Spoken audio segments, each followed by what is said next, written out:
20-year-old works as a nightclub companion for 2 years and breaks down.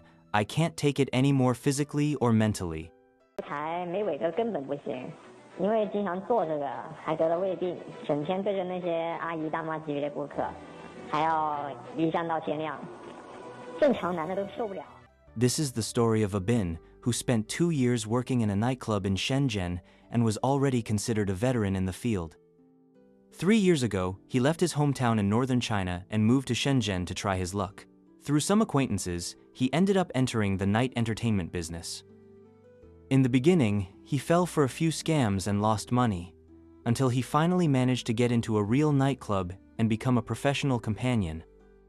At first, he believed the job would just involve keeping clients company, drinking, and singing karaoke, earning tips to get by. But after a month, reality crushed his dream of getting rich quick. Most nights, the club was empty. When someone did show up, he made at most 500 yuan and had to give 200 of that to the house. On top of that, he had to spend money on his appearance, clothes, and connections. Without offering extra services, there was barely any money to make. According to Abin, just drinking and singing with clients brought in very little. But once he started accepting special services, his income could exceed 1,000 yuan per night.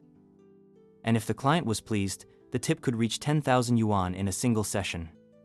Watching his co-workers earn big while he struggled to cover his basic expenses, Abin eventually gave in to the pressure. His first time was with a woman over 40. I made about 3,000 yuan that night. It was exhausting. I slept the entire next day. Even now, I still can't forget it, he said. After that experience and some money in his pocket, accepted the reality. Most of his clients were women over 40, rarely young ones. Even so, he quickly started earning over 10,000 yuan per month. But the cost was high. The nightlife routine took a toll on both his body and mind. If before he was going out with clients every night, now it only happens a few times a month. I rely on sleeping pills. I drink almost every day. I even take pills to avoid hangovers, and if I don't use stimulants, I just can't keep up. Because of all this, I developed stomach problems. Being on my feet all night serving older women, no regular guy can handle that. Although he's just over 20 years old and nearly 1.80 meters tall, Abin is visibly thin. Still, he says he's one of the healthier guys in the business. Many others quit within 6 months, unable to cope with the physical and mental pressure. Online, it's easy to find similar stories. Many say this kind of job leads to extreme exhaustion, addiction, and even physical breakdowns at a young age. He also spoke about what happens during the so-called ice nights, where clients use illicit substances. Companions who agree to join in earn a lot of money, but the risks are enormous. There was a guy at my club who overdid it and died. That kind of thing isn't even surprising anymore. If you work in this scene, you know. But it's not just the body that suffers, the mind breaks too. Some online testimonies reveal the darker side of this profession: complete isolation, shame when facing family, and increasingly extreme demands from clients. If a companion refuses to comply, they lose the gig. That's why many end up falling into addiction. Our lifestyle is the opposite of normal. We live only at night. I don't know what day of the week it is anymore, or even what month. My skin looks pale. My hair is falling out. In the morning, I usually walk home dizzy, often already vomiting on the way. My stomach always hurts. Sometimes I can't eat anything. And at night, I can't sleep. During the day, it's just headaches and discomfort. Well, I don't feel sorry for this guy, honestly. It was his choice. No one forced him. He got into this world thinking he'd make easy money, live well, maybe even get out quickly with some cash in his pocket. But he forgot that in this kind of work, the highest price isn't what the client pays, it's what you pay on the inside. Serving older women who go to these kinds of places? Man, just imagining it already makes me uncomfortable. We know what's behind it.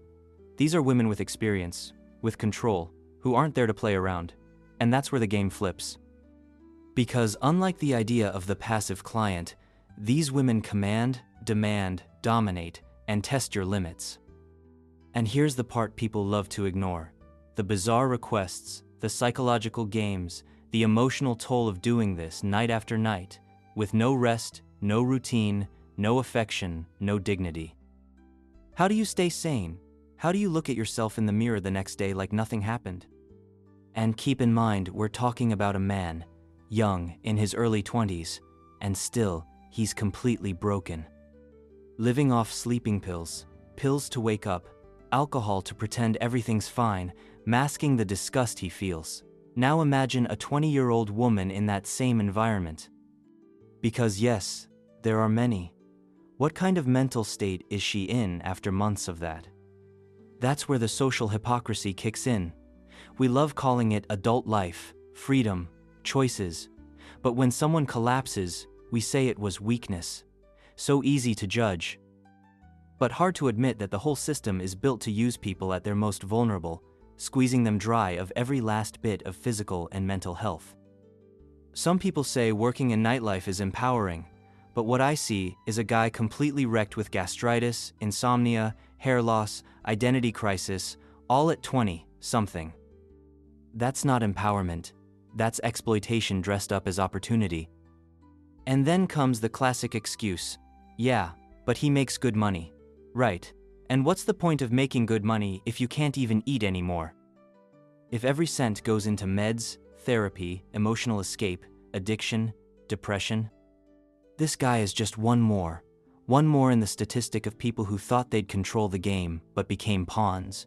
And the craziest part? While he struggles to survive in this loop, people online are calling it glamorous, controversial, spicy. But let's be real. This isn't a spicy story. It's a sad portrait of a generation trying to buy self-worth with their body and paying with their soul. So what's your take on this story? Do you really think he chose this freely? Or was it desperation, emptiness, the illusion of fast success that pushed him into this hole? If you liked the video or if it made you think, leave a like, subscribe to the channel, and drop your thoughts in the comments. This channel isn't just here to tell stories, it's here to shine light on everything most people pretend not to see. See you in the next video.